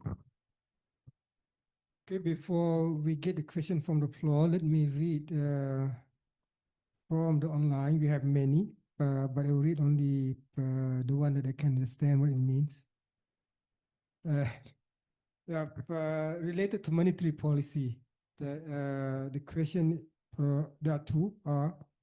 In light of the geopolitical tensions and supply chain fragmentations and divergence global monetary policies, I think, do you believe Malaysia's current OPR adequately balance the need to control inflations while sustaining domestic growth? So that one of the question related to monetary policy. And the second one, to what extent can Malaysia maintain an independent monetary policy stance when global financial conditions, particularly the US Fed decisions and geopolitical shocks, continue to exert strong pressure on emerging market economies? So that are two things. The level of OPR that we have right now, whether they are adequate in terms of balancing between the controlling inflations because I understand that the level of APR are quite low in Malaysian context. And then the second one, the independent monetary policy due to the interconnections of Malaysia with the global economies, capital flow, outflow, inflow, and so on. I'll give to, I think, Dato Sri first. Bankers or former policymakers, both. Okay, bankers first, and then we go. Okay, I totally get the question in terms of the concern. I think the ultimate concern is whether the Bank Negara will actually hike the interest rates, because there are quarters who actually calling for that. And to answer these questions, I don't want to go into details, but perhaps the past episode would be the best guidance lah. If you look at in 2008, yeah, that point as mentioned, Tokpa, that the Brent crude actually touches the highest point was $147 per barrel. And of course, during that time, I still remember this date, 5th June 2008, whereby RON 92, RON 97, and diesel prices were raised by 72 cents, 78 cents, and 1 ringgit per liter on one go. What happened during that time? Inflation rate went up from 3.8% in May 2008 to 7.7% in June, and it went up further to 8.5% in July and August. So it was really high. Yes, there were calls for Bank Negara to actually respond by hiking up the interest rates, but they didn't. Simply because they understand the cost of the inflation. They didn't do anything, they maintained it. In fact, they cut it in 2009 because of the recession. So I think similar situation here. Now, I think it's well established that the main cause of inflation is the supply disruptions. I think Petronas did mention about 38%, our supplies in terms of oil coming from the Straits of Hormuz. So that will be the pressure points. So the chances that inflation could go up is quite visible lah. But compared 2008 and present, the main difference, the way I see it, is the mechanism of how the targeting regime for subsidies. During 2008, there were no use of my card whatsoever. It was like blanket change, when they change, everything will be hit lah. But this time around, we have my card, and the technology allows for a very targeting regime lah. And you can see at this current juncture, the system is allowed to differentiate between Malaysians and non-Malaysians. Of course, with those with that valid driving license. And I did ask Governor Bank Negara recently about this. And can we target based on income level? It's doable. Yeah. So I think if that can be done, then the impact can be minimized lah, not as what we saw in 2008. So on that note, I think I can understand, I can appreciate why Bank Negara is looking at inflation projections of around 1.5% to 2.5% this year, simply because of this system that we have at the moment. So I think my response, it might stay the same in terms of OPR, but the focus will be more on growth prospect going forward. Yeah. So I think it's either it stays or even may go lower, depending on the growth prospect going forward. Okay, thank you, bro. I just want to add up here, the misperception or misconception is OPR is always looked as cost of borrowing, but when it has two sides to it, it's a cost of borrowing and also return to saving. That's number one. Number two, I think we have agreed here, the main crisis here is supply shock, So we have two types of inflation. One is demand pull inflation, one is a cost push inflation. In this context, inflation targeting monetary policy would not or might not work because it is due to the other side of the shock. That's number one. Number two, I think it might even backfire because we are already on the verge of people's the quality of life being affected, and any hike in the OPR would cause a double whammy. So here, I think we have to be quite careful.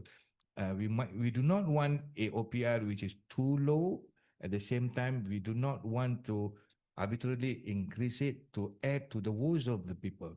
So I believe central bank is watching closely what is being developing and what are the cause of the current problem and so on. But I think whenever we talk about OPR, we need to be fair and we need to look at both sides of it as cost of borrowing and return to saving, as well as look at the inflation and whether we want to target the inflation in the right way or the most appropriate way.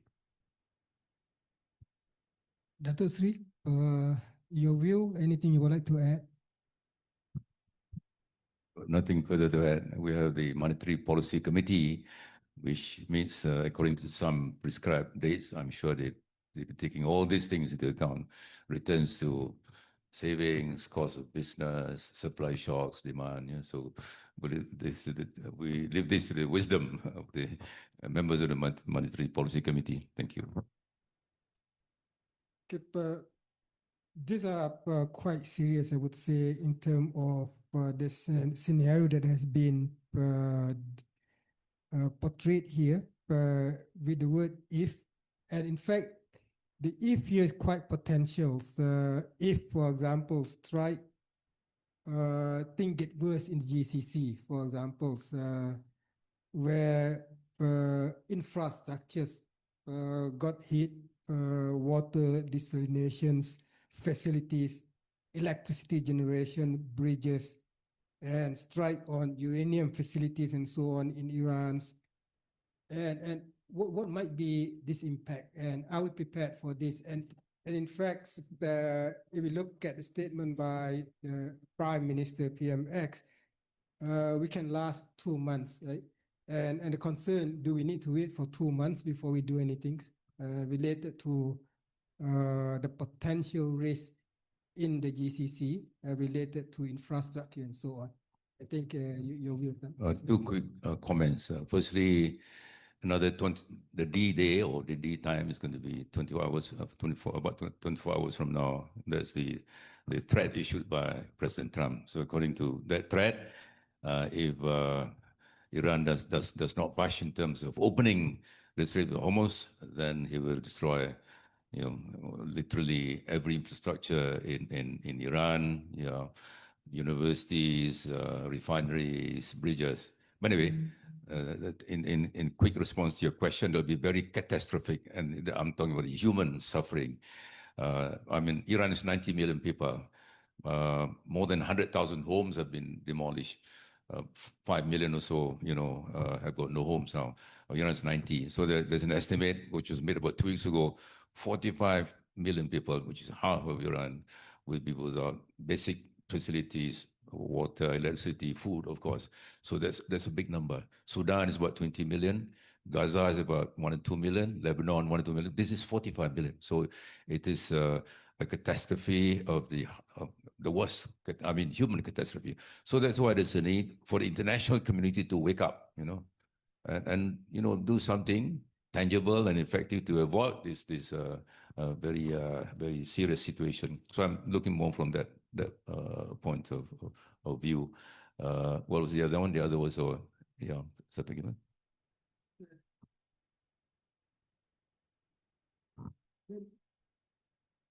These are what has been raised regarding Malaysian response for. The other was the 2 months. Yeah, according to, this is in the public domain. We have supplies until end of May. Of course, the public will be interested to know what's going to happen on the 1st of June. So it is incumbent upon the government to share with us citizens what the government is going to do. Yeah, and it's got to be done early. Of course, we are not in a situation of Sri Lanka or Bangladesh or the Philippines. Well, these countries, they don't have no oil and gas. We are a net energy exporter, net importer of crude, petroleum. Yeah, but energy, we're net exporter because of gas. But anyway, we are in this fortunate situation. But in the event there's no, supply is, one is two, one is price, another is supply. They sell more than 6 ringgit, yeah, around 95. The unsubsidized probably almost 4 ringgit now. That's price, yeah. So people's disposable income will be diminished by that amount. But the other, more importantly, is supply. Cooking gas, for example. You've been watching on TV, long lines in some countries. So I think it is incumbent on government, of course, to share with us. Well, government is probably, I'm sure, must be dealing with this, but because that statement has come out, it is important so that there's no panic buying, so that you can calm the fear, so you can manage the situation. Of course, now we are in a very fortunate position compared to many countries in the region. One, price, by and large, are lower than, or probably lowest in some cases. Another, supply is not an issue. Yeah. But come 31st May, come 1st June, then we need to be told what we're doing in order to, it's tough. I mean, it's not easy. Anyone running the government is going to be tough. I mean, supply, I mean, as I say, one is price, another is supply. Thank you. Okay, let me open up the Q&A. And your names and questions. I'm a PhD student in INCEIF. So my question is a bit general. I want to ask, is Malaysian response to the shocks generally, is it reactive or strategic? Meaning that in hard times, we are talking about that we should delay this reform, structural reforms. But when good times comes, we begin to forget about these reforms. So is Malaysian response to the shocks is strategic or reactive? Okay, you would like to direct that to to all of us. Okay. Well, one thing for sure, nobody could have predicted what's going to happen. So as time goes by, definitely you will have strategic reforms that you have planned. But when crises like this happen, which is very, very unpredictable, nobody predicted COVID-19. Nobody predicted Russia and Ukraine, and nobody predicted this. Although you say there's always a possibility a crisis will come in there. But then again, like I said, while on long-term, long horizon, we do some strategic reforms, but time to time, we have to respond reactively to what is going on. So far, I think what PMI and what Dato Sri and Dr. Nizam have been saying, that in one way, we are fortunate. People always get confused whether we are a net importer or net exporter, but Dato Sri have put it nicely. In terms of energy, we are net exporter, but in terms of crude oil, we are a net importer. So there are some things that we plan in the long horizon, and then we have to change and we have to do some reactive measures every now and then. I guess when dealing with shocks, it is the common prescription by the Keynesian economics will be the standard SOP. The fiscal and monetary will come in. But more importantly is to identify the cause for that shocks, because that will determine the kind of policy response. For now, we can look at the government is trying their level best to ensure the subsidies that we have will retain as much as possible. And the shift has been very gradual. And you can see now the government is shifting towards promoting working from home. The aim here is to reduce the fuel consumptions. As mentioned, I think we are talking about the 2-month supply of fuel. So we want to see that stockpile can be extended further. So that would be some form of, so it's going to be a reaction. And more importantly is we don't panic. And I think we've learned so much from COVID-19, because I think during that time the degree of response was big. You can see the involvement of major agencies like EPF, the banks through moratoriums, and some of them, it has a ripple effects to the long-term trajectory of our economy. So of course, some of them we wouldn't want that to be repeated. Therefore, I think this time around, I think the government has more visibility, and Alhamdulillah, I think the shock that we are experiencing does not involve risk of fatalities. I mean, during COVID, it was about fatality, so it was dangerous. But now the main concern, like Tok Padit mentioned, aside from price, is the supplies adequacy. And that's also another important factor. So otherwise, the government needs to react and they need to be pragmatic in terms of their response. all these shocks are beyond us. That's point number one. Point number two, it's impossible for any government to resolve all the problems. What we can do is to alleviate the suffering, the pokora, the B40, the poor, so those things government has got to do. And then number three will be, there's got to be some sharing of burden, yeah? Government has got a responsibility, of course, as a government. Public has got a role to play, and the people at large and businesses. So how you distribute that burden, how much is borne by government, how much by consumers, how much by producers, there's a decision government's going to take in order to ensure that we try to alleviate and mitigate as much as possible the burden that people and businesses are going to suffer. So public's got to understand this is beyond our control. Yeah.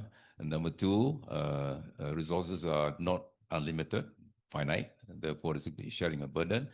And if this were to drag for a long time, it's not going to be sustainable, and that will be at the expense of the long-term economic health of the country. So these are the trade-offs that the government has got to make sure that we emerge out of the crisis stronger, with some reforms put in place. Thank you.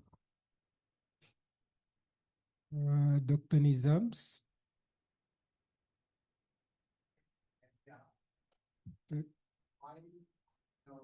We all know, like we can all of you say that there is real impact on every one of us. But besides some of the, in US cities and some European capitals, the anti-war, voice is quite quiet across the world, right? So, like, since we all are getting affected, what is actually your advice, and how all of us can actually get involved in actually discouraging the political decision makers to actually change their course of action? In my personal view, Americans have got to wake up. There was a report last week, about 8 million people in America were demonstrating in the streets, various cities, against war and, against the king and many others. Yeah? As you know, that was what happened in Vietnam. Yeah, demonstrations, young people in particular, universities, body bags coming from Vietnam, thousands of body bags. So in my view, the only way this issue can be not resolved, but it can be at least partly reduced, is by the American people rising against Trump. According to some polls, some opinion is getting less popular, and of course there's midterm elections in November, so that's not the timeline. Immediate will be American people, because of prices, gas prices, more than $6 per gallon. Before that was $1, whatever. Yeah? Utility prices, grocery bills going up. So, in my view, that's the best hope. Yeah? It's got to come from Americans themselves. The second timeline will be the midterm elections in November, not Malaysians.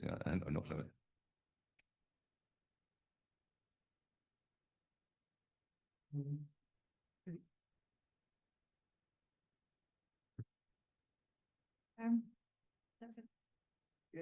Okay, I'm feeling a little bit starstruck because of Dato Sri Mustapa. For me, it's like the man who said no to IMF. So I'm really a little bit worried, nervous, and I try to remember all the questions I have. So my first question to you, Dato, is there any other genius ideas in your mind where we can rewrite the playbook, where now we were dependent on a lot of rules to IMF itself? So is there anything we can do that we can be less dependent and more independent? We diversified, right? Started trading in yuan. Is there anything else where we can feel free? The other question was to Dr. Afzanizam. It's about the burn rate. You mentioned that the budgeting was at the price of $63 and how much more time we have if things continue. So we know that, okay, now we have to pay. And the third question was about it was more about the current crisis on the fertilizers and agriculture, and I wanted to just a question to you is that what we can do to prevent it, because even the petrol shortage we have, right? We produce in Malaysia, but we depended on the crude oil. So the war, US attacking Iran, at least 2 years before, we kind of predicted it to happen. Did we have a reserve of the petroleum on the national level? If not, like why it didn't happen? Are we planning to? Because Dr. You've mentioned that the renewable will be catching up only by 2050. So we have to think of the future crisis, right? And for the agriculture wise is that we depend a lot on the seeds in Malaysia, I think almost 90%. Are we going to maybe fund some developments so that those seeds can be produced here in Malaysia, also related to the fertilizers? Because I know the soil is acidic. Why I'm saying all this question is that I'm receiving requests which are coming from Russia through Kazakhstan to here to me, where the Felda is looking for fertilizers. So I'm like, okay, what can be done and how we can. So thank you. Thank you very much. I'll touch on the fertilizer and the vegetable. As we know, our self-sustainability on vegetables is about 35 to 45%. And we know that the biggest producer, which is Cameron Highland, they depends about 1,000 tons of fertilizers, which are now being affected. And when it is delayed, definitely the yield of these vegetables will be further affected. 2 days ago, I was in Kedah and we were talking, and they have already started to talk about how Zakat Kedah. Before this, they were involved in Smart Sawah producing rice. More or less, they have contributed to the food security of rice production, at least in the state of Kedah. And now they have already made a resolution. They are going to start off with a fertilizer factory, which at least would be contributing to our self-sustainability. So things like this, I think we should be doing more often, and we should be planning, like our brother have said, rather than reactive, but we should be planning on the long horizon, looking at it comprehensively, where we have the comparative advantage, where we do not have the comparative advantage, where it is the most difficult part that it will touch us, the ripple effect is the most, and how we can together contribute. Topa have said that the burden falls on all of us. It's not only the government, it's the people. The people should understand and make rational decisions in reducing energy usage and choice of consumption. The academicians, the researchers, these are the most, and the students or the future researchers. You know, this is the time for us to do and contribute on applied research, how we can help. The most basic can be research on what are the most important components of the agriculture. The next would be how would be Islamic social finance, Islamic banking, Islamic capital help this. And the next, so these are the kind of research, advice, consultancy that we can play a role so that we would be better prepared. There is no way for us to completely eliminate all this impact. But I strongly believe we can mitigate, we can reduce so that we can be sustainable in the long run, inshallah. Your question about the burn rate and what's the impact on the fiscal position. So we did some estimates because we've been getting questions from our risk management and the board. So we did some scenario analysis. We come up with 3 scenarios, and the main scenarios is actually if the Brent crude hitting $147 per barrel, the fiscal deficits could be actually around 4.5%. The target this year is about 3.5% of GDP based on the government's forecast. So it means it will deviate the government's plan to reduce the budget gap. So that's the main impact. So the next question is whether Malaysia will be penalized by the credit rating agencies. We doubt it because we are facing a shocks and therefore the government needs to react and respond accordingly. And if I understand, rating agencies, the sovereign analysts will also assess the GDP volatility as part of the rating assessments. So perhaps that could be the plus point for us lah. And true enough, if you look at the news flow, JP Morgan has a very positive view on Malaysian economy. And it is said that we are among the few countries that are able to withstand the current shocks. So that itself is actually manifestations of the past reforms, and now we can see the impact to budget is likely to be material, but may not be too much, assuming the oil price will not hit $200 per barrel. But I would like to respond to your question on this. On your first questions, because when you asked that question quickly in my mind, right? I recall this Professor Graham Allison from Harvard School of Government in 2018. He promoted this idea, Thucydides trap. Essentially, Thucydides trap. Thucydides is the ancient Greek philosopher. It's a trap between the rising power and the incumbent. During that time, the rising power was Athens and the incumbents was Sparta. So back then in 2018, when he promoted the idea, he was referring to the clash between the US and China. So he said that based on his studies, in the past 500 years, there were 16 incidents of Thucydides trap. And if I'm not mistaken, 6 out of them will result in war. Okay, so his suggestion is that if World War II, we have IMF, we have United Nations, we have World Bank, do that again. That's what he said.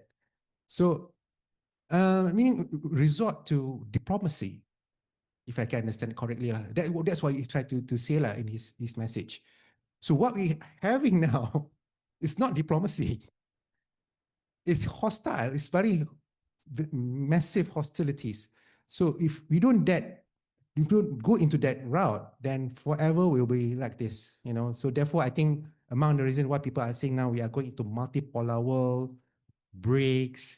So I think we are shifting our allegiance, so to speak, when it comes to the superpower. So I think these are the ripple effects that's going to happen, which I think it has a major impact in terms of geopolitical considerations. I'm not a geopolitical analyst or students. Just my take on the issue. Thank you. Dato Sri. Okay, we are quite short of times, but I would like to open up for one more. You begin in your, okay, Prof. Trali begin and he want to end asking. Okay, yep.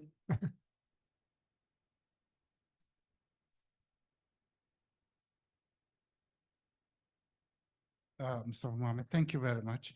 So you eloquently summarized Malaysian situation. Malaysia has been it's a very good situation than many Asian countries, but we know that Asia is epicenter of global manufacturing, and then a strong supply chain network. Some of Asian countries, you also mentioned that they have just-in-time oil delivery approach, which is criminal approach, right? If you are in a manufacturing country, and on top of that, they don't do any risk management in terms of oil producer. So as a result of that, some of your countries that you mentioned, zero oil storage, and there is no risk management sort of things. But on the contrary, let's take, for example, China. China has oil storage would last 9 months, and the Chinese oil supply only dependent on less than 40% to the Gulf region.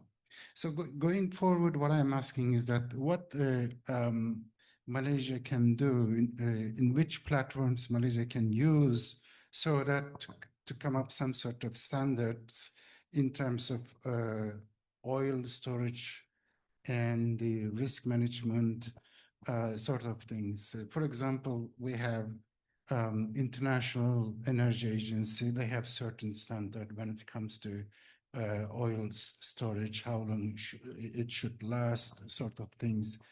Would that be a good idea to have something similar here in Asia? What role Malaysia can play in this regard? Firstly, I'm not an expert in this. In ASEAN, we do have some agreements on rice, for example. We have stocks. We have some agreements on balance of payments. Central banks do help each other for some short-term support. So Malaysia has got some experience in the ASEAN context. Going back to your stockpile, China, 9 months and others, it's got to do with, of course, unit money, yeah. Only a rich country can have a stockpile of 9 months. If you are Africa, you're one of the poorest countries in the world, you don't even have money to feed your people, no money to buy food. I mean, the way getting the money to have 9 months of oil. So it is a very important issue. It's got to be done at a global level, but oil is so critical, oil and gas. Whatever you say about green transition, energy transition, about renewable, hydro, solar, it's not going to happen yet. So it is critical for every human being, yeah, for to have a comfortable life, to eat, agriculture, everything depends on oil and gas. So there's a need to get together, yeah. But it's not easy, yeah. You need a good global governance system. Anyway, I'm not an expert in this. Of course, we can come to an agreement. US, I'm not too sure how much they have. China, Japan has lots of probably a year or so. I mean, the richer a country is, the more stocks they can afford to buy. But if you're poor, you can't even feed your people. When this crisis happen, that's what's happening now. It's tough, and there might be some social, political tension problems. Some governments are going to be in trouble, because I mean, not their fault. But because of this crisis. So in my view, if this were to go on for a longer period, it's going to be disastrous for the world, a major catastrophe for Iran, yeah. But for Africa, the poor countries throughout the world, which import 100% of their oil from other countries, yeah. So the world is going to go through a very difficult period. That's my reply to your question. Okay, thanks. I think I would like to close all the Q&A sessions, and we go to final phase to get the final remark from our speakers related to the topics. I will begin with Dr. Nizam first, and then coming to Prof B, and then finally the final remark from our Tokpala. Right, Dr. Nizam? I have a simple message. Don't panic. We have seen worse, actually. COVID-19 to me is the worst, because the last time that we had pandemic of similar scale, it was 1918, Spanish flu, right? So 2020 was bad, 2 years, as mentioned by Tokpa, but effectively we were able to come out from that calamities. So I think we should be able to do this again for different type of shocks, but more importantly is to get the right informations. And for students, I guess this is the right perhaps the interesting times to come up with your PhD thesis or master thesis in terms of how would be the right reforms, the pace, and how to deal with shocks. So I think the current environment will be an interesting episode for the students. Thank you. Thank you, Prof. There's a concluding remark. I think one of the reasons that the economy of the Americans are so strong and powerful is because of the strength of the dollar, and especially as US dollar have been used as the vehicle currency in most of the trades and most parts of the world. And I know there are many movements to de-dollarize and try to reduce our dependency. Even BRICS was one of those that we were looking into a possibility of weakening a bit the strength of the US dollar. But I think maybe Trump have more or less smelled about it and is trying to counter. But this is an opportunity as well. You know, in every crisis, there will always be an opportunity. I strongly believe that we should strengthen our ASEAN, you know, going beyond cultural association, being a strong domestic trade within inter-ASEAN, as well as we should be also looking at the possibility of BRICS being a right platform in reducing the impact to the US dollar. Let me summarize in 4 or 5 points. Firstly, Malaysia is fortunate to be in this position compared to other countries, but there's no guarantee that we're going to be able to sustain this unless there's, you know, sound policies, engagement, understanding from various stakeholders. Yeah. So going forward, there's a need for engagement, discussion, so that we have a buy-in from the people of Malaysia as to what is the best way forward in dealing with this crisis. Number two, I've said this in another forum, there's a need to focus more and more on crisis-related indicators, GDP, inflation, unemployment, those are macro numbers, which were suitable for a different period. This current period, we should be coming up with some indicators so that we know where we are and, more importantly, what needs to be done in order to manage the crisis. So what I call focus on crisis-related indicators. They're all there, highlighting them so that you understand what's going on. Number three would be energy efficiency, green. There's got to be more push, more aggressive. Enough of talking, yeah. Renewable, solar, hydro. This is an opportunity because fossil fuels have been subject to so many. I mean, over the years since 67, 73, Iran Revolution, you name it. We've gone through this very difficult period. So this is an opportunity to work harder in bringing the green agenda. Number four will be, unfortunately, the world is going to spend more money on defense. Yeah, Europe, of course. Yeah, Trump says at least 5%.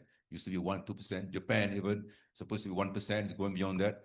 So this is most unfortunate. Yeah, we all love peace. Defense is important, but spending 5% of your GDP on defense from 1 to 2%, it's a big jump. There will be less money for poor people, less money for basic infrastructure. So we have to rethink this. Next will be what's happening is very unfortunate. We got to strengthen the international governance system. UN has got to strengthen. In June 1945, 50 countries came together, set up, formed the UN. UN was functioning for a good number of years, but now it appears that UN is very much weakened. So it's important. So that one is local level, yeah, local meaning Putrajaya, Kelantan. National will be Malaysia. At the global level, this needs to be addressed because the system has failed. There's no this law of the jungle. We need to go back to universal values, compassion, dialogue, discussion, you know, empathy. Those are universal human values, human rights. We got to bring back those values. That's the only savior of the world. Yeah, unless you go back to those noble values. If you have someone calling the shots, yeah, and someone who's making all kinds of decisions, and there's no counter to that, we are in a very difficult situation. So there's got to be a reset of the global system as well. The IMF, the World Bank, UN in particular. So what we need is a leader. At the moment, nobody is standing up to this very strong man, yeah, which appears to be in control of everything. Yeah, the switch to nuclear war, everything is under him. Yeah, so we're not too sure what China is doing, but it's a need to have a reset of the global system. 1945, the world decided to set up UN, which worked for a good number of years, but some of these institutions are under threat now, and this is now law of the jungle, and values are thrown out of the window. Yeah, what we call human rights, basic values. We got to go back to these noble values. That's the only savior for this precious earth globe that we have. Thank you very much. Thank you. I think we come to the end of our discussions in this forum, but of course the discussions on what is happening right now should continue for us to have a good understanding. And I believe that what we do need to be driven by data, by facts, not by emotion, because emotion can go many different ways, right?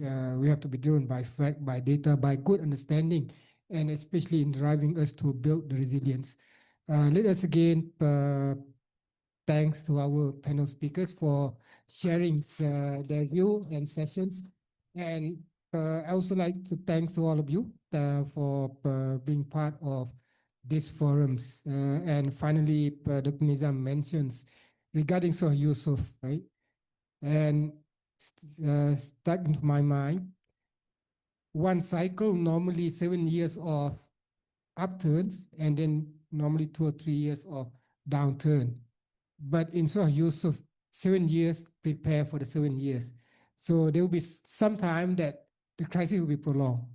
So we should prepare ourselves. Thanks to all panelists. I would like to end this session with Wabillahi wa taufiq wal hidayah. Wassalamualaikum warahmatullahi wabarakatuh. Alaikum assalam wa rahmatullahi wa barakatuh. Thank you, Dr. Afzanizam, Prof. Baharom, and Dato Sri Mustapa, especially our moderator PMI. So ladies and gentlemen, before we conclude, allow me to briefly highlight a few key takeaways from today's discussion. We are clearly navigating a more turbulent global environment, but like Dr. Nizam said, do not panic, because at the same time, it also presents opportunities, particularly for Islamic finance to play a stronger role through more resilient risk-sharing approaches, inshallah. So today's session also underscores the importance of a continued dialogue and collaboration.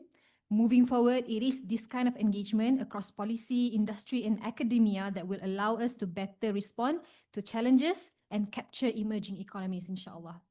So therefore, it is with greatest pleasure that I extend INCEIF's sincerest appreciation to our moderator and panelists for an insightful and engaging discussion, and to all participants, both here and online, for your presence today. Thank you very much. Before we adjourn, I kindly invite the President and CEO of INCEIF University, Professor Emeritus Dato Dr. Muhammad Azmi Omar, for a photo session in front.